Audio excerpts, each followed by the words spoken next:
Hello students, तो एक बार फिर से आपका स्वागत है आपके अपने चैनल द स्टडी मंच में। तो जैसा कि आप सब जानते हैं, हमने मैथ की सीरीज़ स्टार्ट की हुई है। तो आज हमने मैथ में लिया हुआ है एवरेज, हमारा न्यू टॉपिक है। इससे पहले हम एलसीएम और एचसीएफ पढ़ चुके हैं। उससे पहले हम परसेंटेज वगैरह भी स्टार्ट की हुई है। तो जिन्होंने वो वीडियो नहीं देखी है तो वो जाके प्ले लिस्ट में देख लें, जिससे आपका बेसिक कंसेप्ट क्लियर हो जाएगा, क्योंकि उन सब वीडियो को देखने के बाद ही आपको एवरेज समझ आएगी। तो एवरेज में जैसे बहुत सारे बच्चे सिर्फ मैथ अगर उनके एग्ज़ाम में आता है तो पहले ही परेशान हो जाते हैं कि मैथ में हम क्या करें।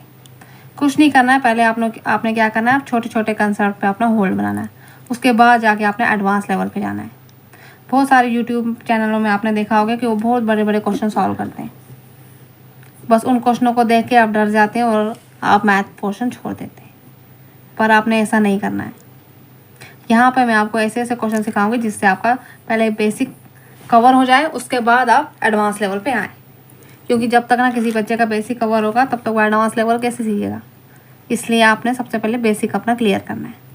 तो एवरेज, सबसे पहले आप ये बताओ, ये देखो कि एवरेज होता क्या है। सबसे पहले आपको ये पता होना चाहिए कि एवरेज हम बोलते किसको। मान लीजिए सिंपल से मैं आपको पहले बता दूँ, क्वेश्चन को हम बाद में देखेंगे, पहले कॉन्सेप्ट थोड़ा समझ लेते हैं। मान लीजिए आपके पास कोई डिजिट दिए हो 1 2 3 4 और 5, और ये कहा जाए कि बताओ इनकी एवरेज क्या है। आपने क्या करना है, सबसे पहले इनको काउंट कर लेना है। 1 2 3 4 5। ये आपके पास क्या है, 5 डिजिट है। सबसे पहले हम लिख देंगे 5। उसके बाद इनको जो ये है इनको प्लस कर देना है, +3 +4 +5। अब इनको प्लस करके क्या आता है, 4 + 5 9 9 3 12 12 2 14 14 1 15 15/5। अगर इन ये उड़ सकता है कि नहीं, उड़ जाएगा तो आएगा 5। तो इसका मतलब है 1 से लेके 5 तक जो डिजिट है,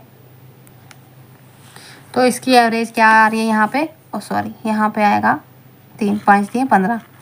मुझसे तो ठीक बोला, लिखने में गलती कर, 5 3 15। तो इस बात का आपने खास ध्यान रखना है, कभी कभी हम बोलते कुछ है और लिखते कुछ है, ऐसा आपके साथ भी हो सकता है। तो यहाँ पे क्या आ रही है इसकी एवरेज 3। तो 3 अब यहाँ पे कहाँ है, 3 है यहाँ पे। वैसे तो देखने में ही हमें पता चल जाता है, ये मैंने इसलिए कराया ताकि आपको पूरा प्रैक्टिकल समझ आ जाए कि कैसे आया। ये जो 3 है ये इनकी एवरेज है। अगर सिंपल देख लें तो एक ऐसा वर्ड जो बीच में आए, ठीक है, जिसके 2 डिजिट इधर हों 2 डिजिट उधर हो। जैसे यहाँ पे हम 3 का देखें, 1 और 2 डिजिट इधर है, 1 और 2 इधर है। सिंपल, ये आपको मतलब सिंपल लैंग्वेज में।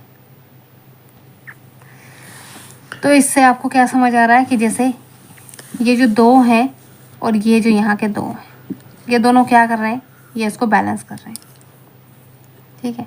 अब हम जैसे सिंपल लैंग्वेज में बोले, ये तो आ गई नंबर्स के लैंग्वेज में। सिंपल लैंग्वेज में बोले, जैसे किसी के घर हम जाते हैं, कोई भी हमें देता है खाना टेस्ट करने को या कुछ भी करने को, अगर ना वो खाना ज़्यादा टेस्टी हो ना वो ज़्यादा बेकार हो, तो हम क्या कह देते हैं कि ये जो फूड है ये एवरेज है, ठीक है, ठीक है।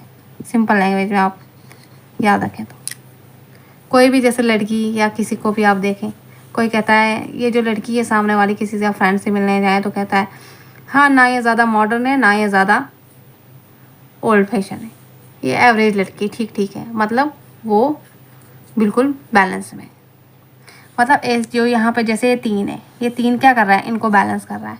समझ लो ये पुल के 2 पुल है बीच में, पुल के पार 2 बंदे इधर हैं और 2 बंदे उधर हैं। ये तीन क्या कर रहा है, इनको बैलेंस करने का काम कर रहा है। ना ये इधर वाले गिरेंगे ना ये उधर वाले गिरेंगे। एवरेज का मतलब यही हो गया सिंपल लैंग्वेज में, आपने ये समझना है। तो आई होप आपको इतना समझ आ गया होगा। तो अब हम क्या करते हैं, एवरेज का फार्मूला देख लेते हैं कि अगर आपके एग्ज़ाम में क्वेश्चन आ जाए तो आप कैसे निकालेंगे। पहले क्वेश्चन देख लेते हैं क्या है, फिर फार्मूले की बात करते हैं। जैसे यहाँ पे बोला गया है वेट ऑफ 3 बैग, मतलब 3 बैग हैं जो हमारे पास वेट दिया गया है। एक का वेट दिया गया 40 kg, दूसरे का 57 और यहाँ पे 50 kg। अब इनका हमने क्या बताना है, इनका हमने एवरेज वेट बताना है। एग्ज़ाम में बिल्कुल सेम डिट्टो ऐसा एक क्वेश्चन आता है, सिंपल हमने इसका एवरेज वेट बताना है। अब इसका एवरेज वेट बताने के लिए हमने क्या करना है, एक फार्मूला है वो आपने याद करना है। फार्मूला कुछ भी नहीं है, सिंपल ही है, फिर भी एक है तो आप याद करो। Sum of observation upon number of observation. अब इसका क्या है, कैसे ये फार्मूला अप्लाई होता है, सम ऑफ ऑब्जर्वेशन। तो ऑब्जर्वेशन क्या हुई, अब ऑब्जर्वेशन वो हो गई जो हमें बताया गया है कि किनका बैग कितना, कि बैग्स का कितना कितना वजन है। जैसे यहाँ पे 40 बताया गया है, 40 प्लस सम करना है, ठीक है, ये भी याद रखना, प्लस 57 प्लस 50। अब नीचे क्या बताया गया, नंबर ऑफ ऑब्जर्वेशन, हमें कितनी बताई गई है, कितनी ऑब्जर्वेशन, कितनी हमें रीडिंग्स दी हुई हैं। यहाँ पे हमें 3 रीडिंग्स दी हुई है, जैसे 1 ये, 2 ये और ये 3, मतलब नीचे आएगा 3। अब इनको कैलकुलेट कर लेते हैं, देखते हैं क्या आता है। तो 40 57 50 को प्लस करते हैं तो आता है 147 और डिवाइडेड बाई 3। अब 147 को डिवाइड करें 3 से, आई होप आप सबको डिवाइड करना तो आता ही होगा, तो यहाँ पे आता है 49। तो इस क्वेश्चन का आंसर है 49। देखा कितना इजी था निकालना।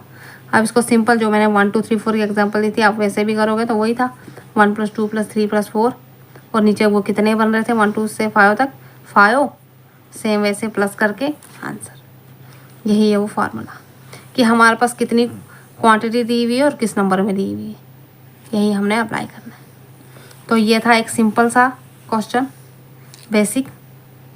तो अब चलिए एक और नेक्स्ट क्वेश्चन करते हैं जिससे आपको अंडरस्टैंडिंग क्लियर हो जाए। और मान लीजिए आपके सामने कोई ऐसा क्वेश्चन आ जाता है, लिख लेती हूँ, द एवरेज ऑफ। तो देखिए मैंने क्वेश्चन लिख लिया है ताकि आपका टाइम वेस्ट ना हो, इसलिए मैंने लिख लिया पहले क्वेश्चन, क्योंकि मैं नहीं चाहती बहुत सारे बच्चे एग्ज़ाम दे रहे होते हैं तो हम उनका टाइम वेस्ट हो। तो ये क्वेश्चन है यहाँ पे, the average of 8 number is 27। 8 number की जो कुछ एवरेज है वो है 27। Of if each of the number is multiplied by 8। बताया गया है कि एक एक नंबर, अगर एक नंबर जो है उसको मल्टीप्लाई करते हैं हम 8 से, तो बताओ भाई नया सेट क्या बनता है नंबर का। आपने इसमें कोई ज़्यादा दिमाग चलाने की ज़रूरत नहीं है, बिल्कुल ईजी है। आपने क्या करना है, डायरेक्ट मल्टीप्लाई कर देना है। कितने हमारे पास नंबर बताए गए हैं, टोटल नंबर है हमारे पास 27। एवरेज निकालनी है ना, और किसके साथ मल्टीप्लाई करना है, 8 के साथ। अब 27 नंबर है तो 8 के साथ ही मल्टीप्लाई करेंगे। अब 27 को 8 के साथ मल्टीप्लाई करेंगे तो कितना आएगा, 216, 216। तो सेम इसका आंसर यही है। देखा कितना इजी था। आपने बस क्या करना है, आपने ये देखना है कि कितने नंबर दिए हैं और मल्टीप्लाई किसके साथ करना है। तो ये था एक पैटर्न। और भी नए नए पैटर्न के साथ हम आते रहेंगे, हमारी वीडियो आती रहेंगी। हमारे चैनल के साथ जुड़े रहने के लिए, नए पैटर्न जानने के लिए बेल आइकन को प्रेस कर लें और चैनल को सब्सक्राइब कर लें। तो फिर मिलते हैं नए क्वेश्चन के साथ, नई ट्रिक्स के साथ। तब तक के लिए bye bye and all the best.